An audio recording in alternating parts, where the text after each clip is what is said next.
তোমার এত বড় সাহস উসামা, তুমি আল্লাহর হাত, আল্লাহর দেয়া বিধান এটার ব্যাপারে সুপারিশ করতে এসেছো? তোমরা কি জানো তোমাদের আগে যত কওম, যত গোত্র, যত জনপদ ধ্বংস হয়েছে তার কারণ ছিল তাদের মধ্যে গরিবরা অন্যায় করলে তারা বিচার করত, আর ধনীরা অন্যায় করলে তারা মাফ করে দিত। খবরদার! মক্কার একটা ভেরি প্রেস্টিজিয়াস এন্ড ডিগনিফাইড ফ্যামিলির নারী চুরিতে ধরা পড়ল। চুরির বিধান হলো হাত কেটে দাও। সাহাবারা চিন্তায় পড়ে গেলেন।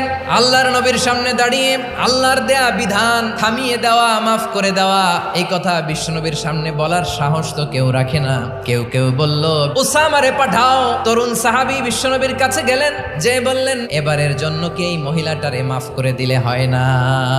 বিশ্বনবী বলেন, জেনে রেখো উসামা, আমার কলিজার টুকরা নয়নের পুটুলি ফাতেমাও যদি চুরির দায়ে ধরা পড়তো, আমি বিশ্বনবী ধরে ফাতেমার ডান হাতটা কেটে দিতে এক বিলম্ব দেরি করতাম না।